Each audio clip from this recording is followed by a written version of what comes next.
Hey everyone, Eric Watson here, freelance writer, player of games, writer, boards, recorder videos, and a tabletop role-playing aficionado. Welcome to the Thursday edition of my bi-weekly behind-the-scenes DM-only live stream, Crafting the Deep, in which I build, write, and prepare for our next session of Call from the Deep. If you're playing characters Gottwald, Mock, Sabra, or Toro, the stream is not meant for you. We'll be full of spoilers. The rest of you are always okay with that, though. We stream our D&D sessions live on YouTube every Friday. You can join our official Discord server with invite link in the description below. If you'd like to support the channel, please check out patreon.com/RogueWatson. Our campaign, we use Roll20. For streaming, I use OBS Studio. We are still talking about the Sahuagin Stronghold, although I am just about ready to move on, I think, in terms of these crafting streams and what all I can talk about, since the players are making glacial pace throughout this dungeon, and I am becoming less and less enthusiastic about it as they make their way through it for multiple reasons, I guess. I mentioned last Monday that, and thankfully their goal is not to go through this whole flipping dungeon, because it's way too big and just full of dudes everywhere. It's just, that's all it is. But they have objectives, which is to rescue people, take out the Sahuagin leadership, and hopefully sever the connection between the Mind Flayers and the Sahuagin. I'm not sure if they'll be able to fully complete the second one, taking out the Sahuagin leadership, because that requires several powerful boss fights, and I just don't know if they have it in them without me allowing them a long rest somehow, even though they're underwater and in a deep enemy territory. They may be able to do the last one. Basically, the first one is their whole goal. The other two is just kind of like, it would be nice if we could do this, which is fine if they choose to accomplish some of the goals rather than all of them. That's definitely acceptable. I would like for them to at least try and do the third one, which is this one boss fight in the temple, which is primarily what we talked about on Monday's stream. I do want to point out what patron Refus said in the Discord channel.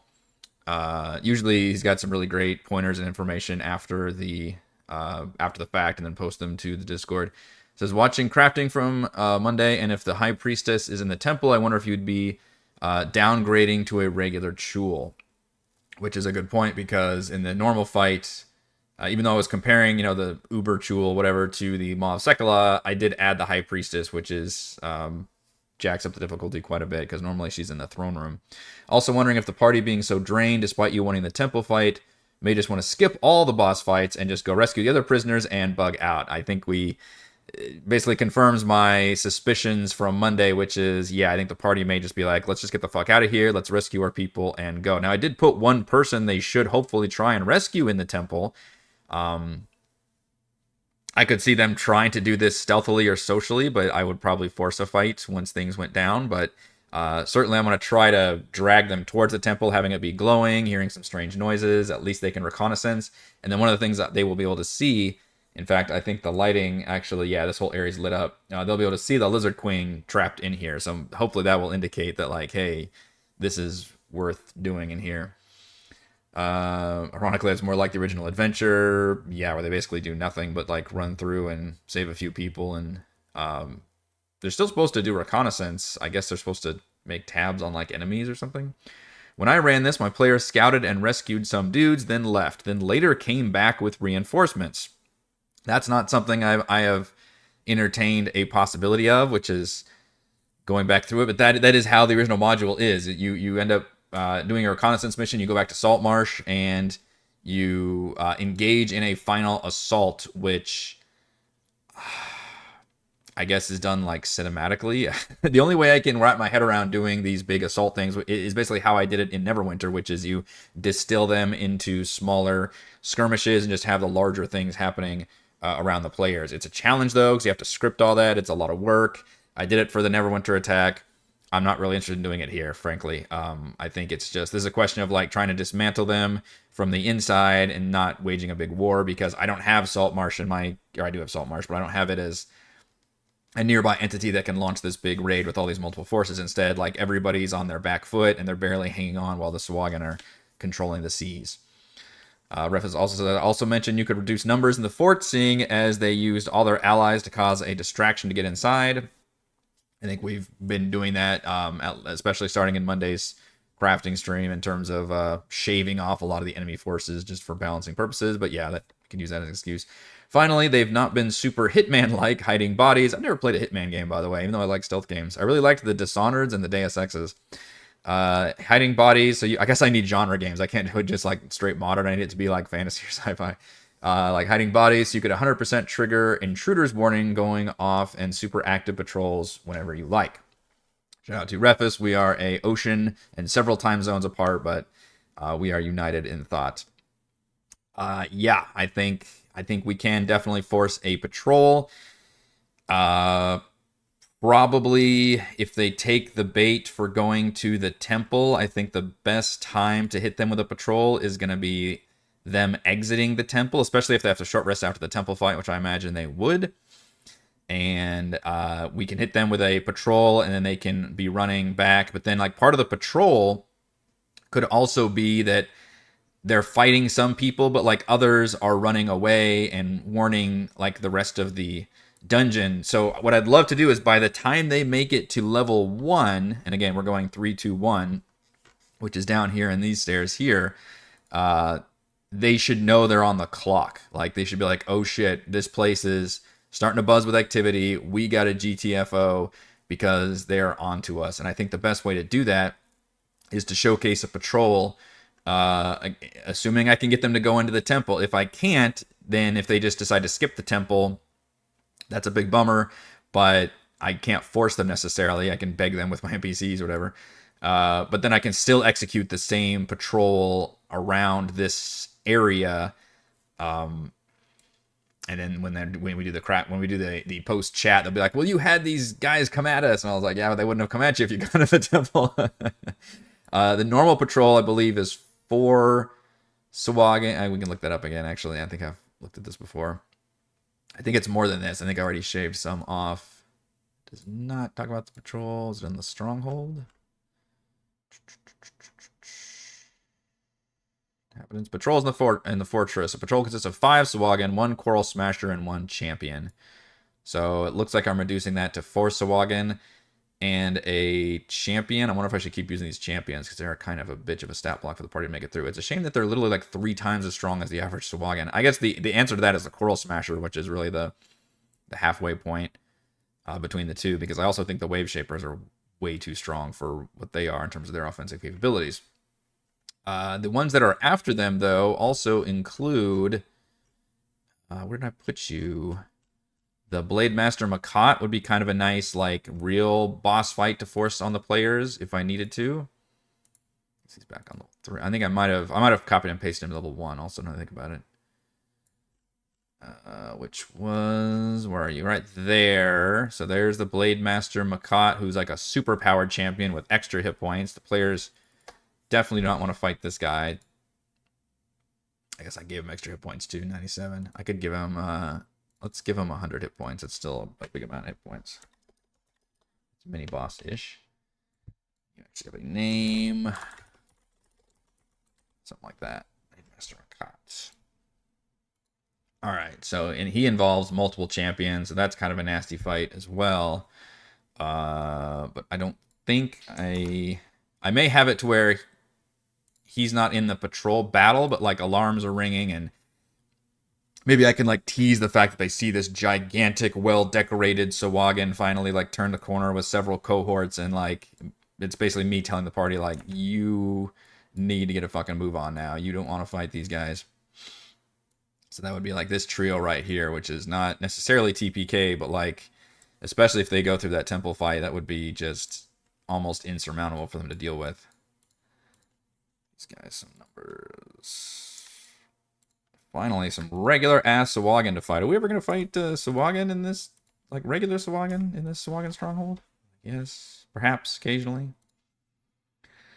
So that patrol, like I said, whenever they're somewhere between them leaving the temple and going towards level 1, especially I like the fact that there's multiple, you can even do a quarter from the other side, so it's not necessarily the following them, it's like there's another patrol coming from the other side, and then they see them, and then depending on initiative, cakes out, and they, you know, might lunch Hunger for Hadar or something, but God, you know what? This is a really good chance for the short resting classes to shine. I just realized the Warlock with the double, because I'm pretty strict on long resting, particularly in an underwater dungeon that's active with enemies, suddenly the short rest class that gets spell slots back on a short rest really gets to shine and kind of rebalance things towards something like a wizard who just has a lot of spell slots. So it'll be interesting to see how many spells Twirl's actually able to get off during this dungeon. And I appreciate that he did actually drop a Hunger of Hadar in the last during the last fight. I expect he should probably use one in all of these fights, really. So I think that'll be our patrol. 4 Sahuagins and a champion. The only thing I'm tempted to do is replace the champion with a Coral Smasher just to make it a little less awful. But it would be nice if... I guess we don't have to actually have any of these guys escape to warn the others. We could just have those... This is just a regular patrol. But then there's also Sahuagin who are actively hunting the party, which is going to be like the Blade Master and his cohorts. So those could actually be the ones that they see, and like cinematically it's like, okay, now we're in chase mode essentially, which I guess I should familiarize myself with the chase rules, but I will turn it over to the floor and see if any of you have like best practices for running chases. The tricky thing is I'm not sure. I kind of waffle between having a chase be like a skill challenge or a chase be a combat encounter in terms of like, do we put everybody into initiative? I guess I've got precedent for running chases. Let's just see what happens. See if we search for chase. What do we got? Chases in the DMG. Definitely wilderness chase complications, which none of the... I mean, we're underwater, so it's a very unique situation here. Let's see. Strict application of movement rules can turn potentially exciting chase into a dull, predictable affair. Faster creatures always catch up to slower ones, while creatures of the same speed never close the distance between each other.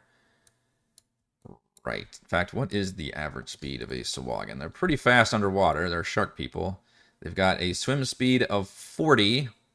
Obviously, they can dash, but they don't have any kind of bonus action dashes, so they can go 40 feet without dashing or 80 feet underwater if they dash. That's real fucking fast.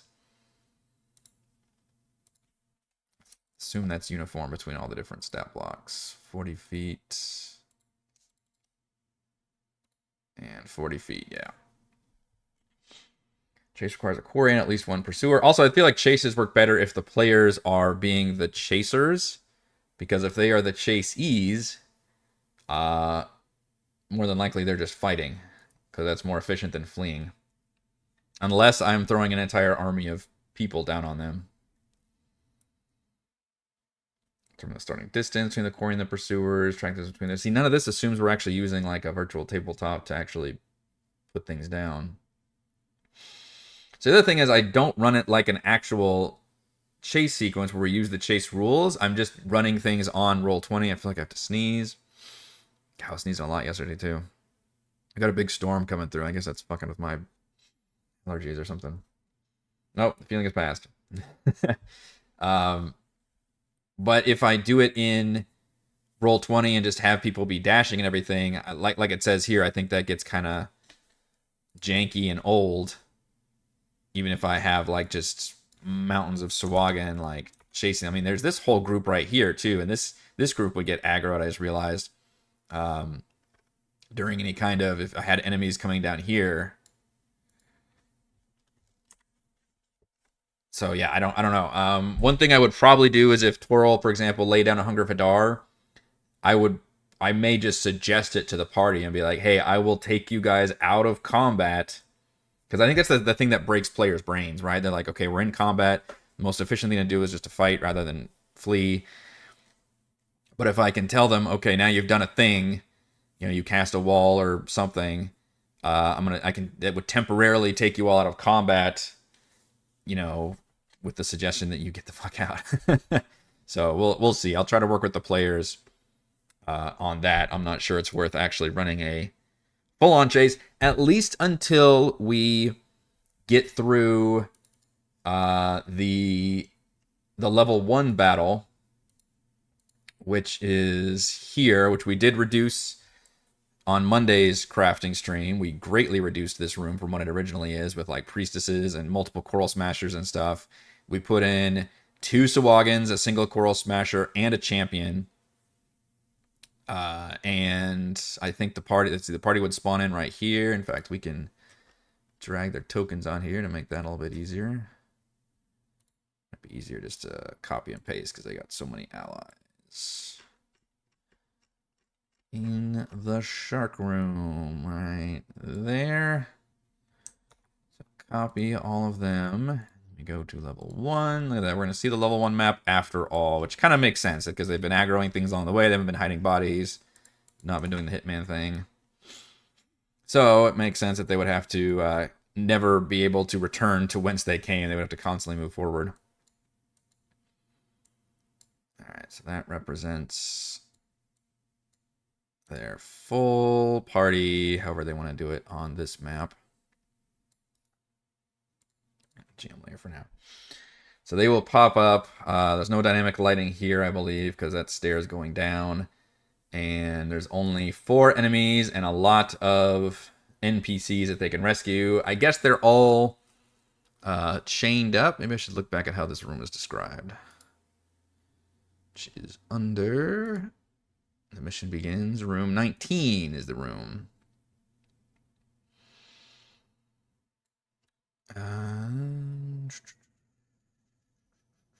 10 slaves working by torchlight smooth and dress the unfinished exterior walls of the hall. Each slave is shackled at the ankles with a length of chain and wears a metal collar. Several Sahuagin oversee the slaves as they work, while others rest and chat near the top of the stairs. Obviously, I will change that description. There's not any going to be resting at the top of the stairs. They'll just be all bored and looking over at the slaves. So, yeah, I'm changing the slaves out. Instead of orcs and hobgoblins, it's going to be some lizard folk, definitely, like basically the couple survivors that haven't died yet. They're all in really bad shape. And then new slaves, prisoners from Neverwinter, which is the main goal. And then, of course, the one NPC I made for Mac, Master Sliver, is there. I don't know how they managed to shackle and capture a were-rat, but there we go. Sahuagin champion wears a pair of gold and silver armbands. Stairs into area 20. Yeah.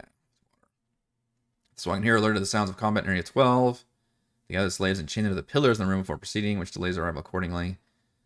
Okay, so they're just all shackled, I guess, to each other. Not necessarily anything otherwise, but that would be something that would slow the party down. And I don't run it necessarily... I don't have... Hey, Jason. I don't have firm rules for like, oh, in this round, then this many Sahuagin are going to follow the party. And in this round, this many. And I feel like a lot of times when I make those rules, I have to just throw them out when combat happens and just kind of play it by ear and make adjustments like live, depending on how the party's going. I may like, pull it back or pull forward, but kind of keep that balance. That's the, prerogative of the DM, is you can make all those changes on the fly. But I would like to at least create that feeling of like, oh shit, we're being actively hunted. The entire dungeon is getting aggroed, again, by the time they make it up here. And we cannot dilly-dally to spend too much time. That being said, they do need to fight these Sahuagin, so this would be a fight for sure. Which means I am tempted to remove the champion to make it a little bit faster. But maybe they'll have Lizard Queen by now also. And then they'll have to spend a second like freeing everybody. I'm just wondering if maybe it's worth like having a couple Sahuagin pop up here because they've made it and there's like more coming. Maybe they can throw a Hunger of Hadar at the stairs. That'd be pretty effective. I really want them to just be clever and use all their abilities rather than me having to, baby glove them too much. But we'll see. It'll be a kind of a pushing forward, but I can definitely start trying to throw a few Sahuagin at them. And then with the knowledge, again, especially if they have the Lizard Folk Queen, they can simply travel up this western side. I guess I could always have one of the Sahuagins. I could put like one here that like runs out too. Maybe I'll do that. I'll put one over here. Maybe the champion's like here by the pillars just hanging out. It's actually these two that are like watching everybody. And then this one's just kind of, I don't know, here, but then it will run this way towards the east because there's another barracks area to the northeast up here with a shit ton of dudes in it. And that'll be what they're trying to grab even more people from. So they'll be just aggroing people everywhere. But then they'll be able to say, all right, don't go east. Instead, we're going to go south and west. Now, at that point, once they start entering these long-ass, tedious hallways, I think it would be interesting to start running an actual chase sequence. Because I don't think anybody would enjoy moving their tokens along. Again, shout out to Bear for this amazing art. But the dungeon's just so fucking big. Needlessly so. That I think we could maybe do like a skill challengey type chase sequence, and effectively that would last however many rounds, and I could just montage the party going from room 19, again taking this outer area to the south and the west all the way up until they reach room 2. Except to see if like rooms, I don't think all these rooms are just empty. I don't think there's any worth exploring. Then we can go back over it. What is your guys' ruling on Hunger of Hadar? Says Bone Toad. It does get tricky. I know back in the day when we used Fog Cloud, I was a very new DM. This is way back when we did Lost Mine of Fandover. And I think I overpowered Fog Cloud because I had enemies getting lost in there and having to make like wisdom saves or something because they would just not be able to find their way out. But I think there is some wiggle room interpretation where it says like, oh, it's, heavily obscured and you can't see shit in there. And, do you treat it like a very simple mechanically, all right, well, everybody's got disadvantage on each other? Or do you treat it more narratively and be like, okay, well, it's really fucking scary. And it's not even like Fog Cloud. It's like, this is like a void into space or something. Like it would be fucking weird to be in that area and like you would be disoriented and lose your senses. Now, mechanically, it doesn't say all that. It just says heavily obscured. And then you can look at the rules for heavily obscured. But especially in water, I did have, in fact, we did this last session where I was like, all right, well, these creatures may get really just lost and confused in the Hunger of Hadar. And I think also a big part of it is how intelligent are the creatures? Are they people? Where, people obviously can range from being completely freaked out by this to being like, all right, well, I last saw where that was. I need to swim in this direction. Or are they like, kind of dumb, monstrous things, which would be more predisposed to be freaking out by that kind of thing. So I think it's a case-by-case basis, but I generally err on the side of the players when it comes to that kind of thing, especially if they're using it in a clever way. And I think Hunger of Hadar should be used like Fog Cloud in a lot of ways because it does do that crazy void of heavily obscured and blocking. And frankly, the damage isn't even that impressive, I think, for the Hunger. Especially weirdly because mechanically it only affects enemies when they start their turn in there and then when they end their turn in there. So we had that moment where like Max Drake Cheese was able to swim through it using a dash. Now you do have difficult terrain, but if you technically just go through it without actually stopping, it doesn't do anything, which is also very weird mechanically. But I could definitely see arguments for how to treat all the heavily obscured stuff, and they should probably be more firmer rules about that, I guess. But I think as a DM, I just kind of ruled as a case-by-case basis. It is a big-ass map, I know. There's 3 of these. It's just too, I don't know. I've complained enough about these giant old-school maps, and I guess, I don't know, I thought this dungeon would be better until I started running it, and I'm like, oh, man. But yeah, it's 3, like any one of these levels would be a giant map in 5e, and then there's 3 of them. And the problem is, it's not even that it's physically big, although that is an issue, but it's just not very varied. Or it's like level 1 has almost nothing in it, for example, and then level 2 and 3 is almost just all enemies. Like there's one area where there's like a hidden treasure room, which the party did not go anywhere near. Other than that, it's just full of bad guys, like everywhere. It's just nothing but enemies. So it's a slog. I used the lighting once to make vision cones for the enemies. I gave the whole like a fucking legit stealth game. I gave the light a 90-degree arc and 20 feet of blue light. Players could see where the enemies were looking and chose to sneak. That is so fucking cool. Lumpy, holy shit. I didn't even think about that. That's insane. And make it visible. Yeah, choose where the enemies were looking and shows this thing. Okay. That's kind of awesome. I didn't even think about doing that. Like, really turn this into a stealth situation. Using vision cones and stuff. That's very cool. I always think where that would come in handy also is when the players are fighting like Medusa or Umber Hulk or something where they're like constantly asking like, okay, you know, can I see it? Can it see me? Like, where facing actually matters, because a lot of times it really doesn't matter mechanically when you're fighting, but with certain creatures, it does matter in terms of where they're going. The other ones are like the ones that like the T-Rex, I think, where they have a tail and it might matter like which direction they're facing in terms of, all right, you can bite this direction, but you have to tail that direction. Advantage, disadvantage. Can players see in as those are in blind? But yeah, those outside are not. And that's the other weird thing, right? If everybody's heavily obscured, then it like weirdly cancels it out because like they're blinded, but I'm blinded. So that's kind of where the advantage disadvantage system kind of falls apart a bit. Domain expansion in Jujutsu Kaisen. Complicated spell, yeah. I mean, Hunger of Hadar is just like damaging Fog Cloud, but in the void. So rules are all for spells, are very specifically worded. It can be complicated when it comes to lighting and vision, though. Yeah. I have messed around with, bye Jason. I have messed around with using dynamic lighting before to represent a spell blocking vision, like Hunger of Hadar. I should probably do that more often because I think the easiest way to do that would just be to go into light, and then you could draw a circle and just do this. And then that would instantly block the light for everyone. And let's give you like vision, for example. 120, sure.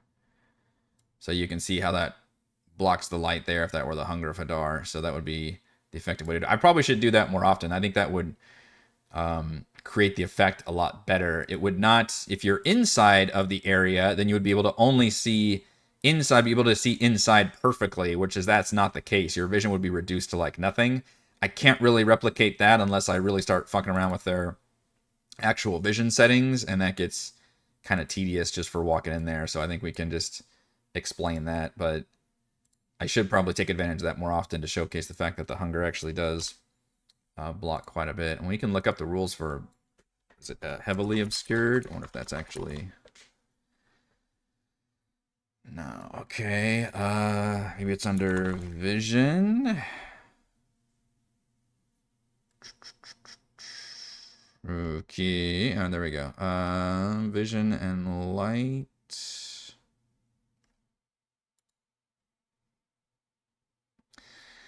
A heavily obscured area doesn't blind you, but you are effectively blinded when you try to see something obscured by it. The creature effectively suffers from the blinded condition when trying to see something in that area. Which I assume also if you are in that area, then you are yourself blinded. I think is how we always assume that, right? That's literally the only thing it says under heavily obscured.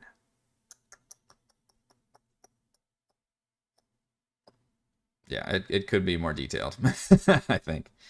I use past perception values for blinded melee combat. Oh. Under 10, disadvantage, 11 plus regular to hit, no advantage unless someone has an ability like True Sight or Demon Sight that allows vision. Interesting. So your perception could actually help negate the blind condition. That's interesting. Definitely house rule, but it's not a bad one. So this will be a forced fight, I believe. And then we can look at doing a chase sequence. And I'm liking the idea of doing kind of a montage chase sequence once they finish here. Again, trying to be like, all right, we got to move. There's people coming up. You can hear them in the distance. Maybe even during this fight, I may spawn, you know, another Sahuagin or two. Just to showcase that they're, like, rushing up here, but without being too, like... I don't know. The last thing I want them to do is, like, stand there, basically. This is not like a tower defense game where they're like, okay, we got to stand our ground and wave after wave. Like, no, this is... I'm like transitioning into a cinematic moment where there are a unwinnable amount of forces coming at you, and your only recourse is to flee. So hopefully they will get that, and then they can flee. I guess I should look at, yeah, these couple rooms that they have on the way, though. 17, 16, 17, 18, 3, and 5 would all be ones they could technically hit up. Which is... Close that. Oh, shit, it's in this one. That's right. All right, so let's go to 17 and 18 first, because that'll be the first ones they hit up. 17 is a large storeroom. Neat piles of hammers, chisels, mining picks, sledgehammers, crowbars, spades, wicker baskets. Yeah. There is a secret door to room 18, protected by a glyph of warding spell. Now, unfortunately, again, once they stop this room, they're not going to really have time to stop and search things. So I'm looking to see if there's anything immediately they can look at and grab, but in terms of investigating a room and checking out secret doors, I think we're going to be beyond that by the time we get to level 1. You see 15 investigation check for a glyph that does 5d8 cold damage on a 15 dex saving throw. And then the secret room has a locked coffer, which is also trapped. Should we just assume all chests are trapped in these older modules? Never open a damn chest. A short blade thrust from the coffer. Other cloak hangers. A cloak of the manta ray, which my party already possesses one of those. The armor is a suit of mithril armor plate and a suit of normal chainmail. 3 shields. All these will bear the insignia of Prince Monmerg. The coffer contains 12 potions of water breathing. I wonder if it's better to just put a treasure chest in this room. I can retreat so they can regroup. What do you mean by retreat, though? Retreat is in, like, get the fuck out? Because, yeah, the queen will be like, I need to rally my forces, and we need to... Actually, I need to think about the queen's personality. She's... They praised her for being particularly... the Thornhold people and the Lizard folk praised her for being very pragmatic and worldly. So she would not be necessarily this, like, vicious, you know, headstrong, hard-headed leader. She would be smart and knowledgeable about the entire area. So technically she could point out like where treasure rooms and everything is, because the only things that she hasn't run into would be any changes the Sahuagin have made, which I think are mostly a case of opening up some rooms and paths and obviously sinking the whole damn place. But I could put a treasure, because they haven't gotten any fucking treasure in this board dungeon. The poor players. I got any treasure here. I could put a treasure chest that just has potions of water breathing in it. And then maybe put, I don't know if there'd be anything hanging around in these other level 1 areas. I mean, this could literally be just a storeroom. I could delete the hidden room and just put some shelves and things, and maybe there's a chest in here with some stuff in it too. I don't know if that's worth the poor party. Again, they're not going to have any time to stop and loot, but if something was literally on the way, they might run and be able to grab it. They don't need the Cloak of the Manta Ray, and I don't know about the Mithril Plate armor. There's a long hair stuck to my arm. At least I don't think they need Mithril Plate armor. What is Gottwald wearing? I believe he's the only one that would wear... Well, Toril is part fighter. I guess Toril wears heavy armor, doesn't he? With his fucking AC of 21.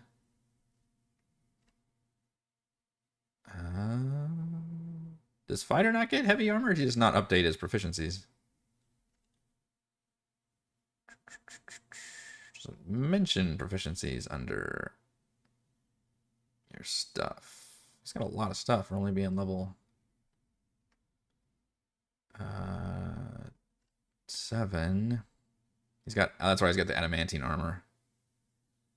I don't actually know what the base armor is, though, for his adamantine armor. I'd have to look that up, but he definitely would prefer that one. The no crits is fantastic.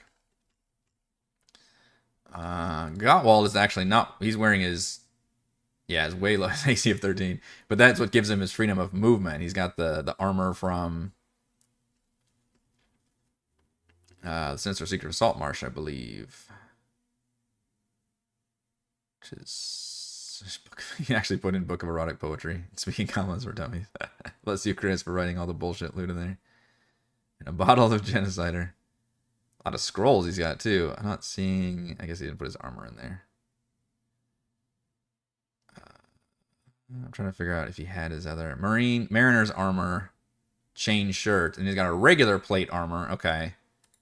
So, what would Mithril do for him? Isn't it just lightweight? That's not how you spell Mithril. No, it's not how you spell Mithril. Oh, how embarrassing. Mithril. Mithril armor.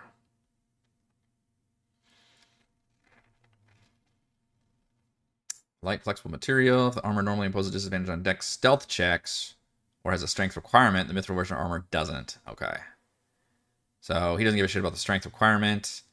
Technically, having non-disadvantage on dex would be a slight upgrade for him if I did want to give him some Mithril plate armor. It seems like a weird thing for it to, like, grab.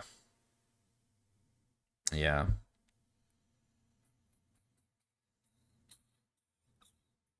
I feel like I should give him something. I guess the reward is they're getting NPCs, right? it's a human resources. That's their main reward. Otherwise, they're not getting any kind of like cash reward or treasures or anything of that sort. The other thing is I could put treasure in the temple. I could add some treasures in the temple room because that'll be the one time where they have a fight and they may get a chance to like short rest, and then that'll be like the last time before things start moving and they're really not going to get a chance to slow down. So that would be the best location to put any kind of extra, just like a chest in the corner or something that might have some extra stuff in it. And we do know that I'm going to have to give the Lizardfolk Queen like a necklace of adaptation because she breathes underwater. And technically once this is all over, the Queen may confer that to the party afterwards. And maybe she'll... That's actually probably the best way. She could reward the party with that. Although I guess she wouldn't have anything else on her. Unless she knows like where they put her treasure. But I don't think she would. And I don't think the party would have a chance to get through it all. Alright, so that's that area. I could just paint this as a storage room, I guess. With some basic like weapons and gear, but I don't think they usually care about that. Alright, so then we do the montage chase sequence, and we get to room 16 here on the left side. What is 16? Is the larder. Just a bunch of... It's a kitchen where they eat the stuff. Store food. Bones. Why is it so cold? Organs removed. Rituals used freshly harvested organs. 2 members of elves. Okay, there's some. So nothing important here. It's just a cold storage room. All right. 5 has a lot of chests in here. This is the like original barracks, I think. Yeah, unfinished barracks. 60 coffers are all empty. So they're going to plan on flooding this, and this will be the Sahuagin barracks, but this probably used to be for the lizard folk. And then room 3 here is the unfinished champions quarters, which is also empty. Okay, dimensional occupant. Okay. So basically just montage the fact that they're going past all these rooms that are being renovated. You're basically going through a dungeon that's like under construction. So if we were to execute this as a chase sequence, where we no longer almost don't even use the virtual tabletop anymore. Participant can use the dash action. Number of times equal to 3 plus its con modifier. Each additional dash action takes during the chase. Requires creature to succeed on a DC 10 con check at the end of its turn. And again, if anybody has used successful chase rules that are not this, let me know. Succeed on a DC 10 con check at the end of the turn or gain 1 level exhaustion. This is probably the best case use of exhaustion, which is just hauling ass. Anytime you're having to run for an extended period of time, And I could even turn it into just that's the skill challenge. Like everybody has to make some kind of check. Like it would probably be athletics, but if somebody wants to make a different check, like you want to use a spell, or I don't know, shout obscenities or something, I'm willing to hear the party out on this. That would help you not close the distance, elongate the distance between you and the people chasing you. They need to succeed on whatever, a DC 13 or something. And perhaps if they fail, I can just roll damage as if it were like a trap almost, which we could look at like what Sahuagin ranged attacks would be if they were just like hurling javelins left and right. Spears, where they are.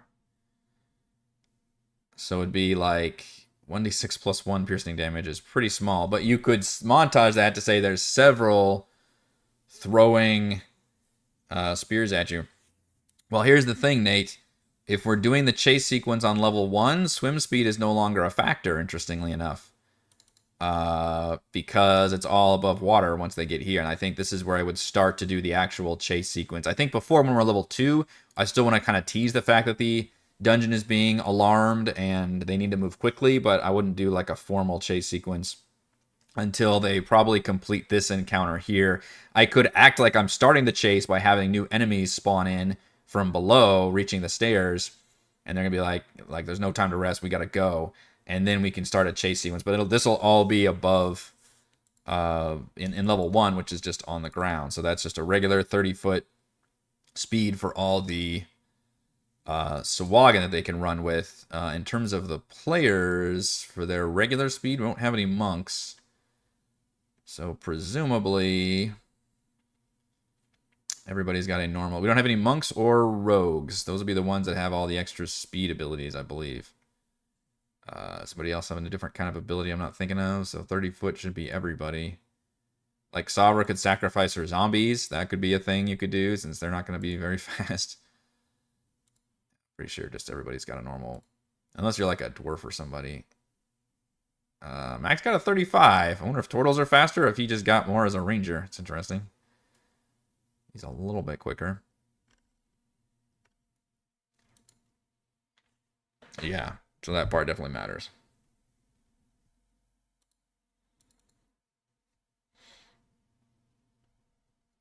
I could definitely use that. The queen, again, I'm hoping they save the queen. I'm hoping they do the temple fight, but the queen would be instrumental in knowing, and she'll be the one to be like, they've been working upstairs. I've heard tales of their plans. They come in the temple all the time. I'm conscious, and I don't think they realize that I've either she's picked up on their language or she can, I don't know, it's just something she's gifted with, and she understands that they've been doing renovations during this first floor and knows that there's a way that they can make it through here, because I think the original artwork, yeah, it doesn't say you can go that way, whereas she'll be like, no, let's go this way. Now, or I could say the queen wouldn't know that information. Instead, the prisoners all would be able to say, that'd be something Master Sliver could actually come up with, is being like, yeah, we've been working. Part of what we've been doing is opening this entire left path, but it's completely empty. We know it's empty versus there's a guard post on this right path. So we need to go down and to the west and start hauling ass that way. I could even have like the chase complications. In addition to them suffering from exhaustion and stuff, you could have like various people get killed. That would be pretty dark. But the attacks, let's see. If we do range attacks, what was it? Sahuagin have... Let's just have a separate area for this. We'll call this the chase sequence. So the Sahuagin normally have a 1d6 plus 1 to hit. And you could montage, you could double that and have that be like, oh, that's 2 spears coming towards you or something. Maybe even have somebody roll a d4, and that's like how many times I multiply it, and be like, all right, if you just fail your check or whatever, then this is what's going to happen. Or maybe it's a group check, and if enough people fail, that determines like how many spears are being thrown at you. I'm sure there's some interesting way I can codify this. And then the champion is a 1d6 plus 3 for that attack. I assume the Smasher's not too far out. Smasher might not actually have any range attacks. You do not. That's interesting.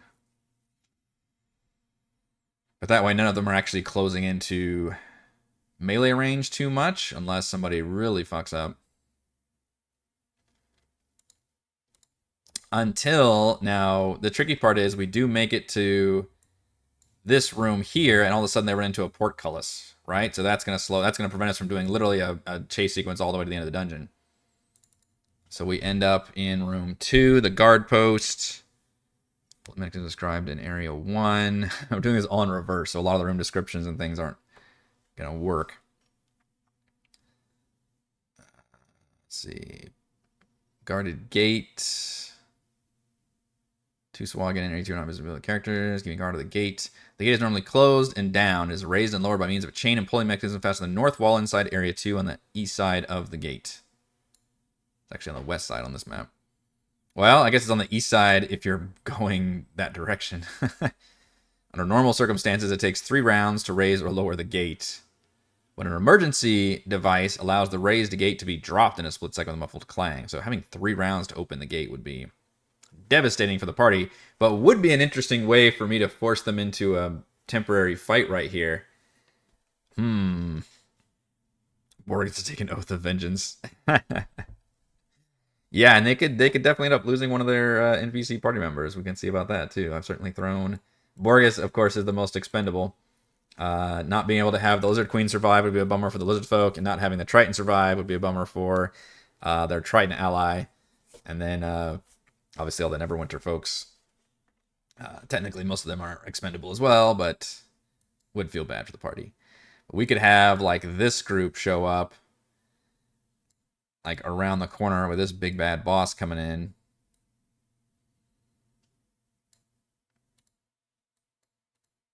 When they're trying to like get this pulley thing and they're stopping right there and they just see a pair of Sahuagin looking up. Oh, I hope I can pull this off. It's going to be so crazy. That's why I reduced a lot of the numbers though. And then they'll pull that up. There's more Sahuagin here. Like it's just going to get nasty.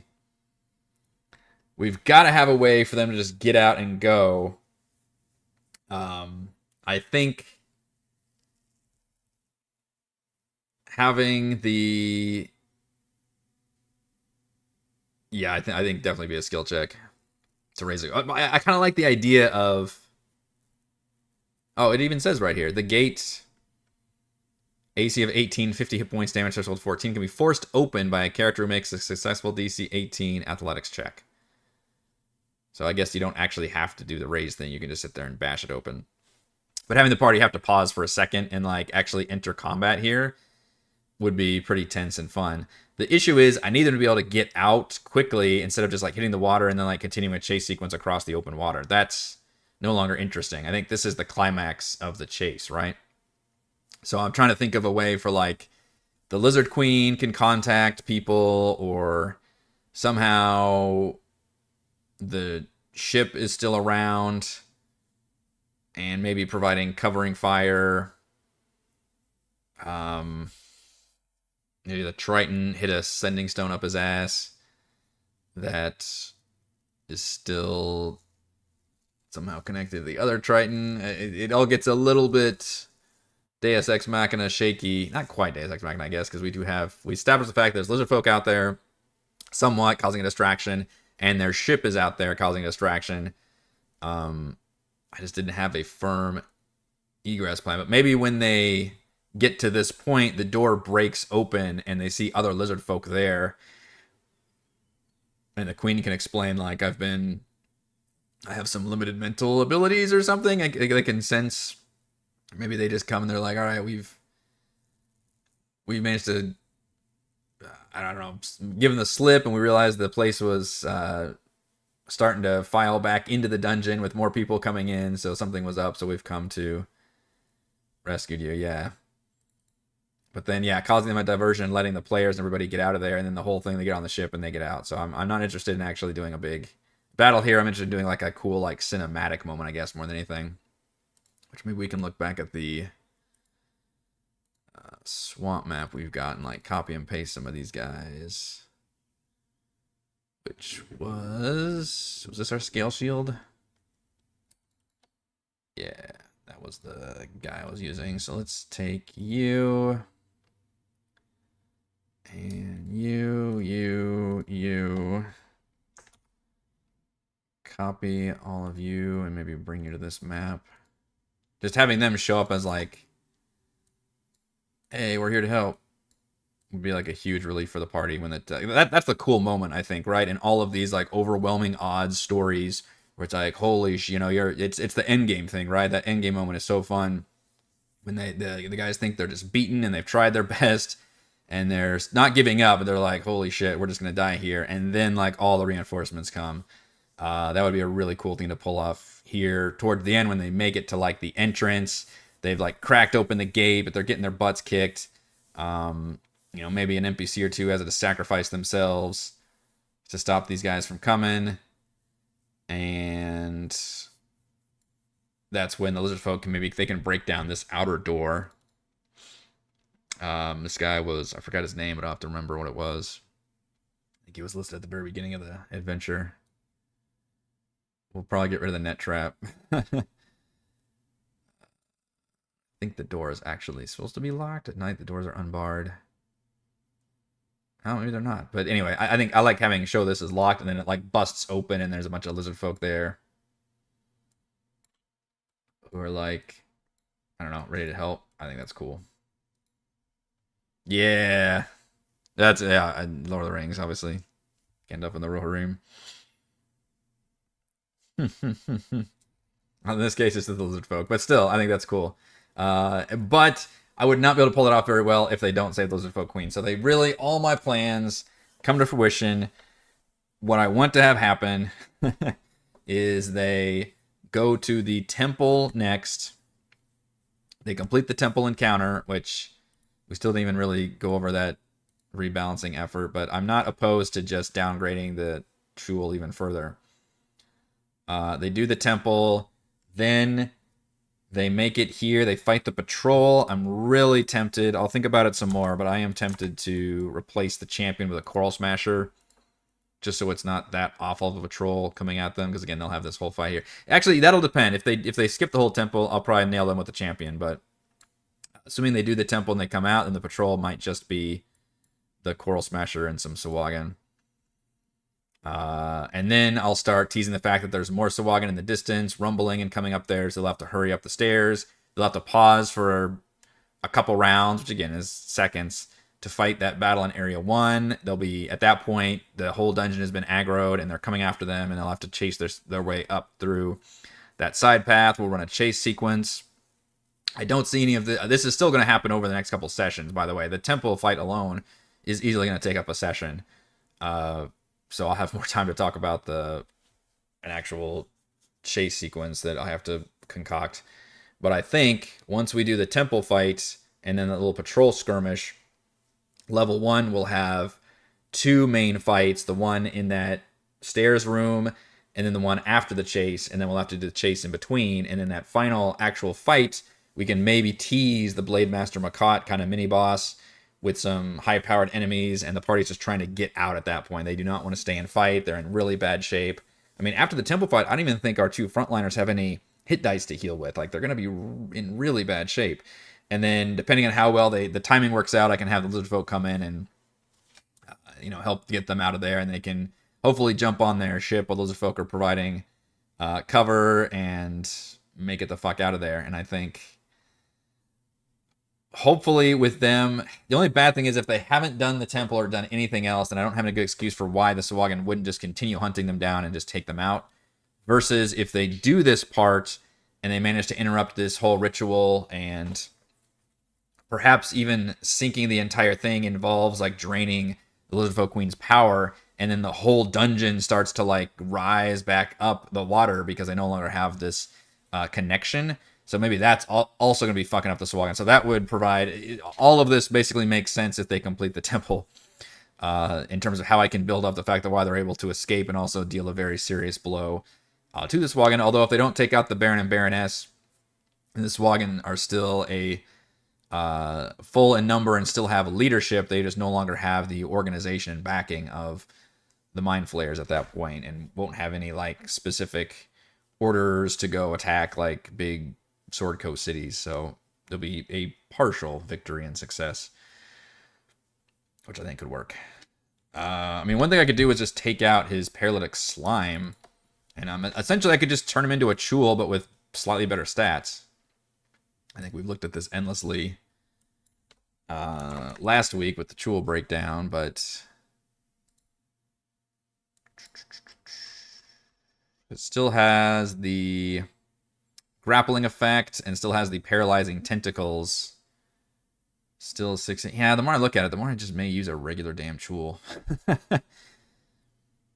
Because I don't see... Still has double attack. Because this just adds, like, too much stuff to it. So I think actually using a regular Chul might be fine, and then maybe we can use the Uchalon like in the last dungeon or something once they've actually leveled up a bit. But we can keep some kind of layer action Mind Blast type effect through either the Chul or what I'm leaning towards is the device here that the party needs to take out. But probably not an actual Mind Blast, I guess. All right, Refus, I'm going to do what you suggested, and we're just going to use... I think a regular Chul here. So that gets rid of my worries about the Paralytic Slime and all of its crazy things it can do. It can still paralyze with its tentacles. Still has good damage. DC 13, plus 6 to hit, multi-attack. All that good stuff. And then I think we can just add the some kind of interesting layer action here. But again, we've also got multiple priestesses and the High Priestess who can cast some spells too. So I'm going to go ahead and make that change, and we will roll for hit points. For our Chul, I guess it's technically a boss, so maybe we should give it a little bit extra. Whoa, 76 is real low. 11d10 plus 33. I guess it's possible. Jeez, that's a really weak Chul. All right, 97. That's above average. We'll go with that. Well, we'll just give it an even 100. Why am I rolling? 76 is impressively low, though. There we go. So this creature has just been sent by the Mind Flayers and is a nasty kind of boss creature they have to deal with. But also, if they're down here, that gives them a huge competitive range advantage in this fight. Throwing down Eldritch Blast, Hunger of Hadars, all that good stuff. And if I technically need reinforcements for this temple fight, I've got the Shell Sharks. I really doubt I'll want to use these. I guess I could always throw one. That actually might be interesting. Throw one of them there into the patrol and use those. I won't be able to use those at level 1. So my last chance to use the Shell Shark would be in any of these patrols coming up. So maybe I'll take one of them and down here just in case. A lot of it depends on how the party's doing. The patrol can change. Every time I start this crafting, I think, okay, I don't need to talk more about Sahuagin Stronghold. We can move on. But then I end up going the full freaking length of the crafting episode because, I don't know, I guess there's still so much to cover. So for now, we're still in the middle of it. And I foresee we'll get through the temple battle. Okay, hopefully they do it next session. And then we'll still be talking about all my patrols and level 1 plans. And I'm sure I'll be freaking out again in terms of how the players are going to survive that much. All right, that is going to do it for this Thursday edition of Crafting the Deep. If you enjoy the content, please check out patreon.com/RogueWatson. Shout outs to Platinum patrons: Joe, Will, Thomas, Stan, Brendan, Zenicider, Eclectic, Roleplay Roll, Christopher, Corey, Big Nut, John F, John L, Eric, Tyler, Nathan, Camp Priscilla, Counselor, Andrew, Dell, The Reldrin, Captain Woody 79, Stephanie, Patrick, Jason, Ismail, Amelie, Spuds, Charney, David, William, Amnesiac, Warden, Mike, and gold patrons: RPG, Papercramps, Pretty Boy, and Yuma, Dead Lizard, Lounge, Sam, Jerome, Nathan, Fast Like a Tortoise, Scott, Rufus, Carolyn, Jerry, Glenn, Marcus, and Mark. Thank you all very much for your support. I will see you for D&D tomorrow night.